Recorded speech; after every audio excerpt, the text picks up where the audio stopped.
નમસ્કાર, ગુજરાત ન્યૂઝમાં આપનું સ્વાગત છે ને પ્લેગ્રાઉન્ડ સ્પોર્ટ શો IPL 2024 શોમાં હું માલવી પટેલ આપનું સ્વાગત કરું છું। ગઈકાલે લખનૌના મેદાન પર મિચેલ માર્શની 111 રનની તોફાની સદી અને પ્રિન્સ યાદવની ધારદાર બોલિંગે બેંગલુરુને ઘૂંટણીએ લાવી દીધું, જ્યાં રાઠીએ અંતિમ ઓવરમાં રોમાંચક બચાવ કરી લખનૌને 9 રને શાનદાર જીત અપાવી। હવે આજે દિલ્હીના આંગણે જંગ જામશે, જેમાં સતત 3 જીત સાથે ઉત્સાહમાં રહેલ કોલકાતા સામે હારની હેટ્રિક ભોગવી રહેલી દિલ્હી માટે કમબેક કરવાનો છેલ્લો મોકો છે।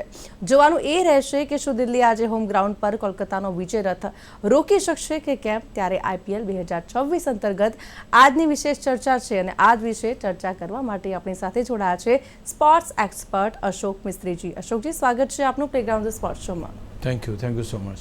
ચર્ચાની શરૂઆત કરીએ એ પહેલા એક નજર સ્પેશિયલ રિપોર્ટ। ગઈકાલે લખનૌમાં રમાઈ ગયેલ એક મેચમાં લખનૌએ શાનદાર પ્રદર્શન કરતા ટોપ 4ની ટીમ રોયલ ચેલેન્જર બેંગલુરુને એક રોમાંચક મેચમાં 9 રનથી પરાજય આપ્યો હતો। લખનૌએ પ્રથમ બેટિંગ કરતા વરસાદ પ્રભાવિત મેચમાં માર્શના 56 બોલમાં 111 રનની મદદથી 19 ઓવર્સમાં 212 રન બનાવી 213નો ટાર્ગેટ બેંગલુરુને આપ્યો હતો। મોહમ્મદ શમીએ પોતાની પ્રથમ જ ઓવરમાં બેથેલને તંબુ ભેગો કર્યો હતો, જ્યારે પ્રિન્સ યાદવે શાનદાર બોલિંગ કરતા એક બ્યુટી ઓફ ડિલિવરીથી વિરાટ કોહલીને 0 રને બોલ્ડ કરીને બેંગલુરુના ડગ આઉટમાં સન્નાટો પ્રસરાવી દીધો હતો। ત્યારબાદ પડિક્કલ અને પાટીદારે બાજી સંભાળી હતી અને 53 બોલમાં 95 રનની ભાગીદારી કરીને સ્થિરતા આપી હતી, પણ પડિક્કલ 104ના જુમલે પ્રિન્સ યાદવનો શિકાર બન્યો હતો। ત્યારબાદ જીતેશને પણ 106ના સ્કોર પર પ્રિન્સે આઉટ કર્યો હતો। 112 રને પાટીદાર શાહબાઝના બોલે આઉટ થયો હતો। ત્યારબાદ બેંગલુરુના શેફર્ડ અને કૃણાલે 21 બોલમાં અણનમ 45 રન તો બનાવ્યા, પણ ટીમને જીત અપાવી ન શક્યા। છેલ્લી ઓવરમાં જીત માટે 20 રન જોઈતા હતા, ત્યારે લાંબી મિડ વિકેટ કોન્ફરન્સ બાદ સૌથી વધુ રન આપનાર રાઠીને બોલિંગ આપવામાં આવી હતી, ત્યારે લોકો આશ્ચર્યચકિત થઈ ગયા હતા, પણ તેને શાનદાર બોલિંગ કરતા છેલ્લી ઓવરમાં માત્ર 10 રન જ કરવા દેતા બેંગલુરુનો 9 રને પરાજય થયો હતો। આજે દિલ્હી અને કોલકાતા વચ્ચે દિલ્હીમાં મેચ રમાશે। કોલકાતાએ છેલ્લી 3 મેચો જીતી છે, ત્યારે દિલ્હીએ છેલ્લી 5માંથી મેચો હારી છે। આજે દિલ્હી માટે કમ બેક કરવાની તક છે। Bureau report, Gujarat news.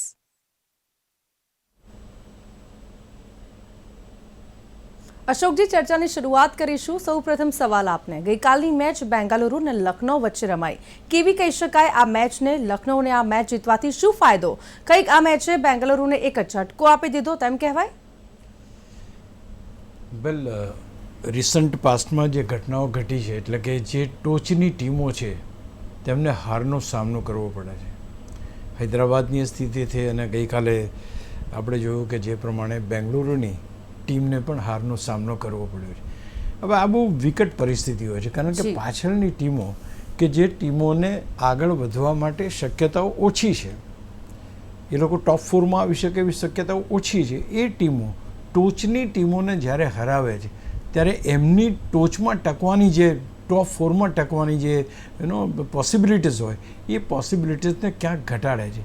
એટલે આ એક હું માનું છું કે ટોચની ટીમો માટે બહુ જ મહત્ત્વની બાબત એ રીતે કહેવાય કે જો એ એવી ટીમો સામે હારે છે કે જે ટીમો એ રેસમાં નથી, તો એમની પોતાની જે કેપેબિલિટી છે અથવા તો એમની પોતાની જે એમ કહી શકાય કે પોસિબિલિટી છે કે ભાઈ ટોચની 4 જ ટીમ બને, એમાં ક્યાંક ને ક્યાંક આ પરાજય એમાં કાંટારૂપ પુરવાર થઈ શકે છે। એટલે ગઈકાલની જે મેચ હતી એ આમ જોવા જઈએ તો વરસાદ પડ્યો, 209 રન બન્યા, 19 ઓવરની મેચ થઈ, પછી ડકવર્થ લુઇસનું ટાર્ગેટ 213નું આવ્યું, એ બધું બરાબર, પણ જીત ને હાર, કારણ કે ભલે છેલ્લી ઓવરમાં મેચ જીત્યા, લખનૌને તો કોઈ ફેર પડતો નથી, પણ 2 પોઈન્ટ્સ બેંગ્લોરે ગુમાવ્યા, એ બેંગ્લોરને તકલીફ પડી ગઈ, કારણ કે બેંગ્લોર અત્યારે ધારો કે 14 પોઈન્ટ એના થયા હોત અને સારા રન રેટથી થયા હોત તો એ નંબર 1 ઉપર હોત।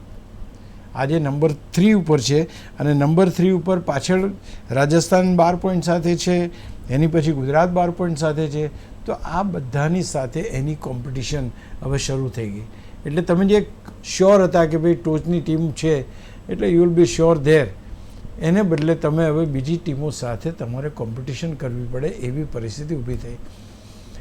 લખનૌ માટે કોઈ ફાયદો નથી, એ છેલ્લા ક્રમની ટીમ છે, છેલ્લા ક્રમની ટીમ રહેશે, પણ જે ફાઇટ બેક કરીને બેંગ્લોરને હરાવ્યું, એ બેંગ્લોર માટે 2 પોઈન્ટ્સ ગુમાવવાનું એ કેટલું ભારે પડે છે એ આખી 14 મેચો જ્યારે બધા રમી લે ત્યારે ખબર પડશે કે કઈ સ્થિતિમાં બેંગ્લોરની ટીમ આવે છે. અશોકજી, સૌપ્રથમ તો લખનૌને બેટિંગ અને માર્ચની સદી, ત્યારબાદ ઋષભ પંતની પણ આક્રમક બેટિંગ. વરસાદ પ્રભાવિત મેચમાં 209નો સ્કોર ટીમને જીતવા માટે પૂરતો હતો, અને કેવી રહી માર્ચની આ બેટિંગ? પહેલી વસ્તુ તો લખનઉ જીતવા માટે રમે છે એવી તો કોઈ રણનીતિ હોઈ ના શકે, કારણ કે એમની જે ટીમની પરિસ્થિતિ અત્યારે છે એવી છે કે ભાઈ છેલ્લા ક્રમે છે, છેલ્લા ક્રમેથી ઉપરના ક્રમે આવીને કોઈ એને એપેરન્ટ ફાયદો થવાનો નથી. ચોક્કસપણે દરેક ટીમનું એ લક્ષ્ય ચોક્કસ હોય કે ભાઈ ટોચની 4 ટીમ ભલે ના બની શકી, પણ 5મી, 6ઠી, 7મી ટીમ બનીએ તો થોડું રિસ્પેક્ટ મળે છેલ્લે રહેવા કરતાં. એટલે એ રીતે ડેફિનેટલી એનો જે વેટેજ છે જોવા મળે છે. માર્ચ આટલી બધી મેચોથી માર્ચ રમ્યો નથી. Yesterday he was in full swing. 56 બોલમાં 111 રન એણે જોડ્યા, અને એ જ ક્યાંક ને ક્યાંક બતાવતું હતું કે ભાઈ આ ટીમ આજે સારું કરશે, કારણ કે જ્યારે તમારો ટોચનો બેટર અથવા ટોચના બેટર્સ સારું પ્રદર્શન કરે છે તો તમારા જીતના જે પર્સન્ટેજ રેશિયો છે એ પર્સન્ટેજ રેશિયો વધી જાય છે. એટલે પહેલી વસ્તુ આ સેન્ચુરી વાગી ત્યાર પછી કુલકર્ણી ઠીક છે જલ્દી આઉટ થયા, પૂરણના 38 રન, પણ પંતે 10 બોલમાં 32 રન ફટકાર્યા, જસ્ટ 10 ડિલિવરીઝ એન્ડ 30 રન્સ. અને એ જે સ્કોર 30 રનનો બહુ જ મહત્ત્વનો બની ગયો. એ મહત્ત્વનો એટલા માટે બન્યો કે 209 રન બન્યા. ટીમ એના 30 રનથી 200નો આંકડો પાર કરી શકી અને સામેની ટીમ પર પ્રેશર લાવવામાં સફળ થઈ. એટલે અહીંયા આગળ પંતે બહુ જબરજસ્ત પ્રદર્શન કર્યું, માર્શે પણ સારું પ્રદર્શન કર્યું, અને ક્યાંક 200 પ્લસનો સ્કોર બન્યો. પછી ભલે એમને ડકવર્થ લુઇસના નિયમ પ્રમાણે 213નું ટાર્ગેટ આવ્યું, પણ લખનઉએ એક કોન્ફિડન્સ મેળવ્યો કે હા ભાઈ ચાલો. કારણ એવું હતું, એમાં 2 વસ્તુ હતી કે પહેલી વસ્તુ કે રેસમાં નથી, બીજી વસ્તુ કે જીતે કે હારે એમને કોઈ ફેર પડવાનો નથી. એટલા માટે કોઈ પણ જાતના બર્ડન વગર આ ટીમે એની બેટિંગ કરી, અને એના કારણે જે કહી શકાય કે એમને વિજય પણ મળ્યો. તો અહીંયા આગળ એક વસ્તુ બહુ મહત્ત્વની છે, when you don't have the baggage. Bangalore પાસે બહુ જ મોટો પ્રોબ્લેમ હતો કે ભાઈ અમે ટોચની 4 ટીમો છીએ, જો હારી જઈશું તો 2 પોઈન્ટ અમને નહીં મળે. દેર વર પ્લેન્ટી ઓફ થિંગ્સ. લખનઉ માટે એવું કહે કે છેલ્લા ક્રમે જ છે આ ટીમ, તો કદાચ એક જીતશે ને ઉપર આવવાની તક મળશે તો અલગ વસ્તુ છે. બાકી આમ જોવા જાવ તો લખનઉને કોઈ ફેર પડવાનો નહોતો. તો દે વેર ફિયરલેસ, અને ફિયરલેસ રમતને કારણે they have proved themselves at 209 runs. હું માનું છું કે આ એક મહત્ત્વની ઘટના કહી શકાય કે 209 રન એ આ રીતે બનાવ્યા, અને માર્ચની સેન્ચુરી પર જોરદાર રહી. રિષભ પંત પણ સારું રમ્યા, અને પહેલી વાર ઘણા બધા વખત પછી ઘણી વખત બતાવતા હોય છે જે એમના ફ્રેન્ચાઇઝ છે એમને કાલે બતાવ્યા, કાલે પહેલી વાર એ ખુશ થતા નજર આવતા હતા કે ના છોકરાઓ આજે સારું રમે છે. બટ ઓફકોર્સ ઘણી બધી મેચો જ્યારે રમવાની હતી ત્યારે નથી રમી. તો લખનઉ માટે કોઈ મોટા એ સારા સમાચાર એ રીતે નથી કે આગળ ઉપર, પણ હા એમણે બેંગ્લોરને હરાવી અને બેંગ્લોરની આગળ જવાની તકો ઉપર ક્યાંક ને ક્યાંક ખેંચ લગાવી. એમણે એક પ્રેશર લગાવ્યું ત્યાં આગળ કે આ ટીમને જો આગળ વધવું હશે તો આગળની મેચોમાં સારું પ્રદર્શન કરવું પડશે, કારણ કે 4 ટીમો સરખા જ પોઈન્ટ્સ ઉપર છે. એટલે ક્યાંક જો તમે ચોથાને બદલે 5મા ક્રમે આવી ગયા તો તમે રેસમાંથી બહાર નીકળી જશો. અશોકજી, હવે વાત કરીએ બેંગલુરુની બેટિંગની. પ્રથમ ઓવરમાં જ બેથલ અને બીજી ઓવરમાં વિરાટ કોહલીની વિકેટ કેવી કહી શકાય. ખાસ કરીને પ્રિન્સનો એ આઉટસાઇડ ઓફ સ્ટમ્પ પરથી થોડી મૂવમેન્ટ કરીને અંદર આવ્યો, અને પછી વિરાટ બોલ થયો. કેવી બોલિંગ પ્રિન્સ યાદવની. આઈપીએલની દરેક ટીમોમાં 4 બેટ્સમેનો એવા હોય કે જે પ્યોર બેટર્સ છે, દે ઓનલી બેટ. ત્યાર પછીના જે ખેલાડીઓ હોય ઓલરાઉન્ડર્સ હોય, બોલિંગ પણ કરી શકે, બેટિંગ પણ કરી શકે. હવે જ્યારે તમે ટોચના 4 ખેલાડીઓમાંથી વિકેટો લો છો ત્યારે શમીએ પહેલી જ ઓવરમાં બેથલને આઉટ કર્યો. That was terrific. એટલે પહેલાં એક ફટકો તો ઓલરેડી પડી ચૂક્યો લોકોને. અને એમ કહેવાય છે કે આ ખેલાડી જે છે બોલર, એણે આગલા દિવસે કે વિરાટ કોહલીએ સાથે જ વાતચીત કરી અને વિરાટ કોહલીએ એને સલાહ આપી કે જો આ રીતે વ્યવસ્થિત બોલિંગ કરવાની અથવા તો આ લાઇન લેન્થ મેન્ટેન કરવાની આમ છે, અને એ જ પ્રમાણે એ જ બોલ નાખ્યો અને એ બોલથી જ વિરાટ કોહલી બોલ્ડ થયા. That was such a beautiful delivery કે એક તો ગુડલેન્ડ સ્પોટ ઉપર છે, થોડી હાઇટ છે, થોડીક મુવમેન્ટ અંદર આવી અને વિરાટ કોહલી બીટ થયા અને બોલ્ડ થયા. એક ટોપ એટ બેલ્સ જ એની પડી ગઈ, પણ દેટ વોઝ એક્સલન્ટ ડિલિવરી. અને જે રીતે 0 રને એ વિકેટ પણ તમે 0 રને પાડો છો એ વિરાટ કોહલીની. એ ખેલાડીએ જે જમ્પ માર્યો છે એ લગભગ 10 ફૂટ ઊંચો જમ્પ માર્યો હશે એણે જ્યારે વિકેટ લીધી ત્યારે, કારણ કે કોની વિકેટ લીધી હતી? વિરાટ કોહલીની. હવે તમારા ટોચના 4 બેસ્ટ બેટ્સમેનમાંથી 2 બેટ્સમેનો પેવેલિયનમાં જતા રહ્યા હોય ત્યારે તમારી જે ફાઇટ બેકની સ્થિતિ થોડી ધીમી પડી જાય, લય બગડી જાય. બેટ્સમેનો ડેફિનેટલી અહીં તે થઈ ગયા એટલે એ પરિસ્થિતિ એમના માટે ખૂબ ખરાબ ઉપસ્થિત. પણ જે રીતે મેચ આગળ વધીને જે ત્યાર પછીની જે સ્થિતિ છે, પણ બોલિંગ ડિપાર્ટમેન્ટ ખાસ કરીને કહીએ તો the way the bowling was done, it was terrific bowling. અને પ્રિન્સ યાદવ યસ ટેકન 3 ટોપ વિકેટ્સ, 3 વિકેટો એણે લીધી છે અને રિયલી એક સૌથી એનો બેસ્ટ પાર્ટ ઓફ એની કેરિયર અથવા તો આઈપીએલની અત્યાર સુધીની સારામાં સારી જોઈએ તો એ beauty of a delivery which pitch outside the off turn came in slight. તો આઈ થિંક બહુ મજાની બોલિંગ કાલે જોવા મળી. અશોકજી, છેલ્લી ઓવરમાં દિગ્વેશ રાઠીને બોલિંગ આપવાનો જે નિર્ણય કરવામાં આવ્યો, કેવો રહ્યો નિર્ણય અને કેમ તેને બોલિંગ આપવામાં આવી હતી? તેની બોલિંગ તો બહુ ધોવાઈ હતી. આજે 2007માં ભારત જ્યારે વર્લ્ડ કપ જીત્યું ને તો MS ધોનીએ એક એવા ખેલાડીને બોલિંગ આપી કે જેની બોલિંગ બહુ જ ધોવાઈ ગઈ હતી અને એને છેલ્લી ઓવર એને આપી અને એ છેલ્લી ઓવરમાં એણે વિકેટ લીધી.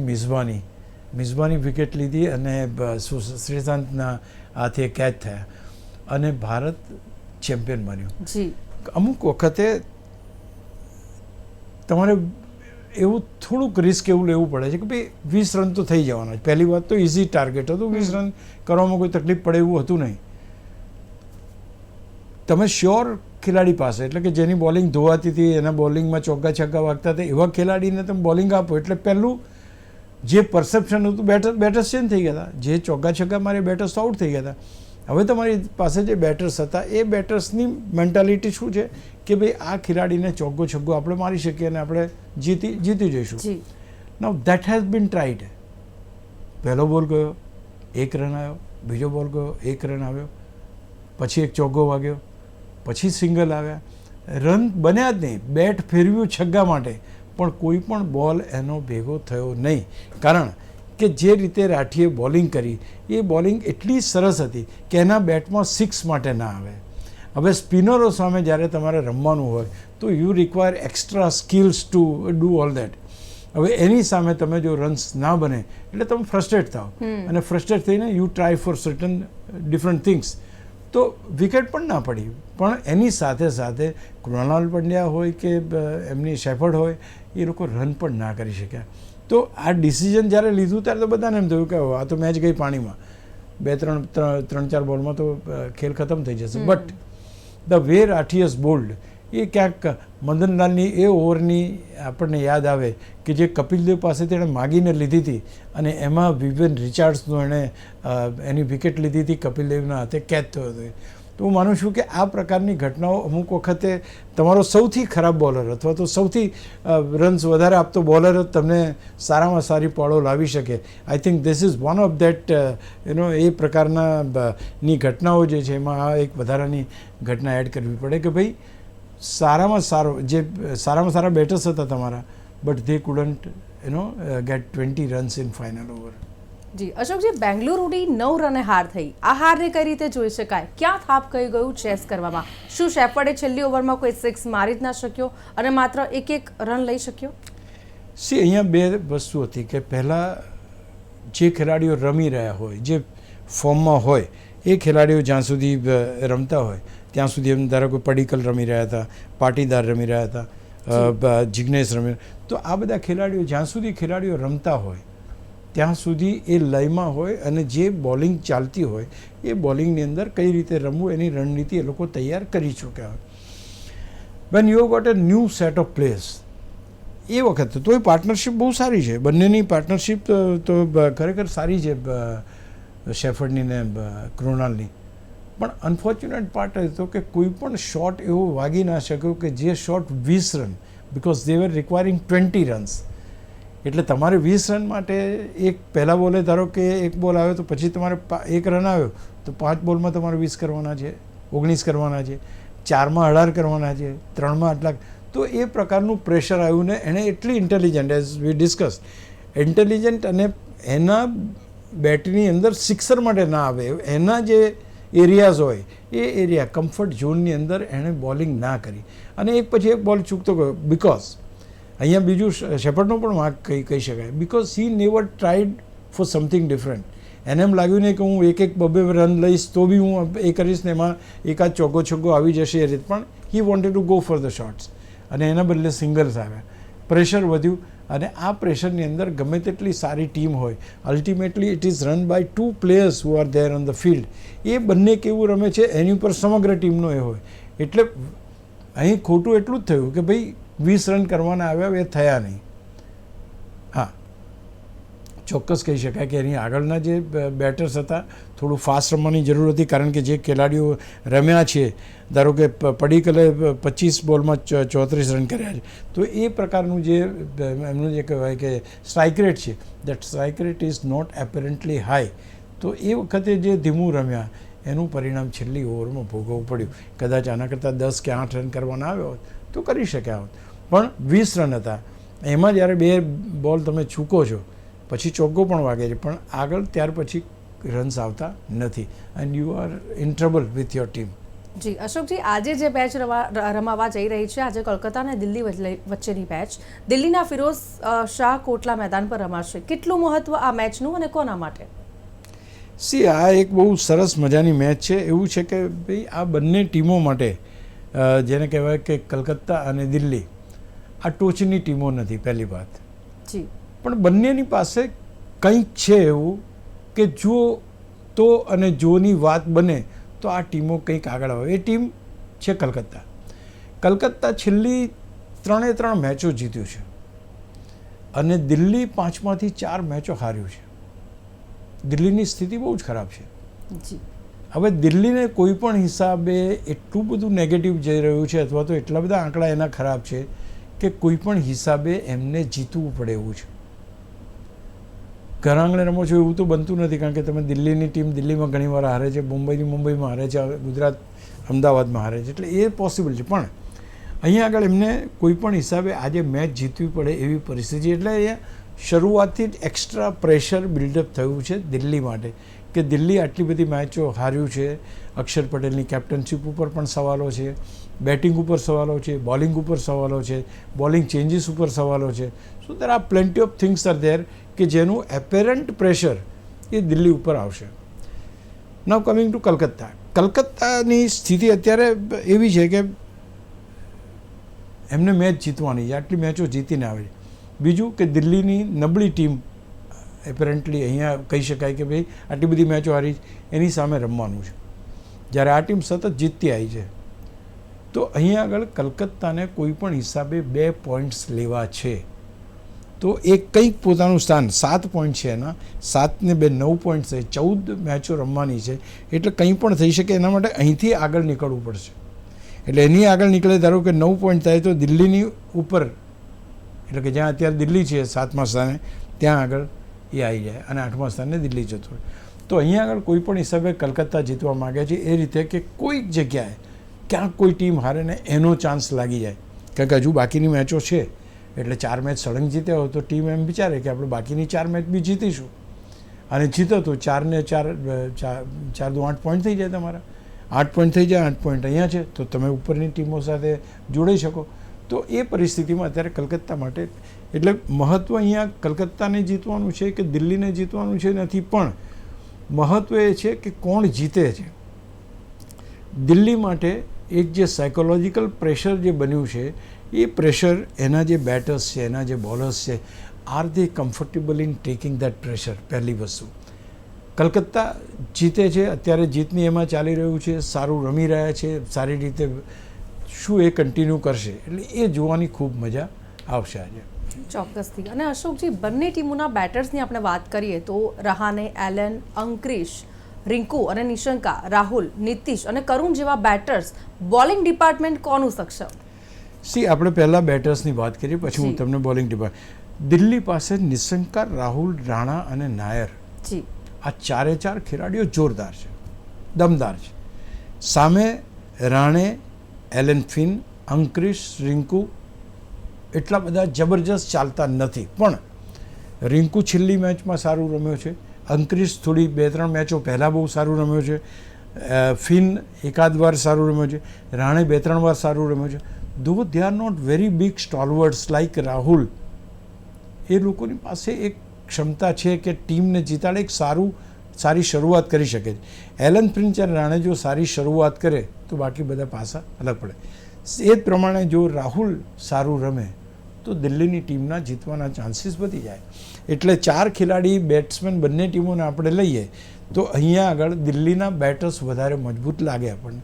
પણ પરફોર્મન્સ વાઇઝ જોઈએ તો પરફોર્મન્સની અંદર ગઈ મેચની અંદર પાવર પ્લેમાં બંને વિકેટો પડી ગઈ હતી, રાહુલ પણ બહુ સસ્તામાં આઉટ થઈ ગયો. તો એવું થાય તો પછી તકલીફ ઊભી થાય. જ્યારે પેલી બાજુ રાણે છે એ ઓલવેઝ પ્લેઝ, ફિન પણ એને એ કરે છે, અંકરીશ સારું રમે છે, રિંકુ સિંઘ રમે છે, તો they are performing one after the another. તો અહીંયા થોડુંક ભલે દિલ્હી અત્યારે આગળ છે, પણ અહીંયા જોવા જાઓ તો કદાચ રમનાર ખેલાડીઓમાં એ દિલ્હી આગળ છે. એટલે બેની હવે તમે બેની બોલિંગની પણ વાત આપણે કરી લઈએ. દિલ્હી પાસે બોલિંગ છે, એંગીડી છે, કુલદીપ છે, સ્ટાર્ક છે, નટરાજન છે. હું માનું છું કે બોલિંગ ડિપાર્ટમેન્ટ એ દિલ્હીનું સારું છે, કોઈ બેમત નથી એમાં. આ બાજુ તમે જુઓ તો વરુણ છે, વૈભવ છે, કાર્તિક ત્યાગી છે, અનુકૂળ છે, સુનિલ નારાયણ ને વરુણ ચક્રવર્તી, આ 2 ખેલાડીઓ પર કલકત્તાનો આધાર છે કે કલકત્તાની ટીમને જીતાડવા માટે આ 2 કેવી બોલિંગ કરે છે. કલકત્તામાં they bowled very well. Now they are on દિલ્હીની અંદર શું ખરેખર બોલ સ્લો થશે અથવા તો શું સ્પિનર્સ ચાલશે? જો સ્પિનર્સ ચાલશે તો પછી કલકત્તા પાસે થોડું વેટેજ છે, પણ જો નથી ચાલતા તો સ્વાભાવિક રીતે તમારી પાસે જે સામેની ટીમ, જેને આપણે સ્ટાર્ક છે, ટી નટરાજન છે, એંગેડી છે, કુલદીપ છે ને અક્ષર પોતે છે, તો એની બોલિંગ લાઇનઅપ સારી રહેશે. પણ જો વિકેટ ટર્ન થશે તો આ 2 ખેલાડીઓ ખાસ કરીને વૈભવ જે બંને વરુણ અને એ છે, એ ખેલાડીઓ ક્યાંક ને ક્યાંક મોંઘા પડી શકે છે. એટલે હું માનું છું કે ટીમો બંને સારી છે, પણ તે છતાંય એપેરન્ટ નથી રમતા, હારે છે, એ રીતે જોઈએ તો અલગ વસ્તુ છે, પણ દિલ્હીની ટીમ મજબૂત છે. ચોક્કસથી. અહીંયા આપણે અશોકજી ચર્ચાની સમાપ્તિ કરીએ છીએ. Thank you very much. આપ અમારી સાથે જોડાયા, પ્લેગ્રાઉન્ડ ધ સ્પોર્ટ શોમાં ચર્ચામાં જોડાયા બદલ thank you very much. Thank you. તો પ્લેગ્રાઉન્ડ ધ સ્પોર્ટ શો અંતર્ગત IPL 2026ની આ હતી આજની ચર્ચા. અને આવી જ રીતે દરેક સ્પોર્ટ્સ ઇવેન્ટના પ્રિવ્યૂ, રિવ્યૂ, એનાલિસિસ અને ડિસ્કશન માટે જોતા રહો પ્લેગ્રાઉન્ડ ધ સ્પોર્ટ શો. નમસ્કાર.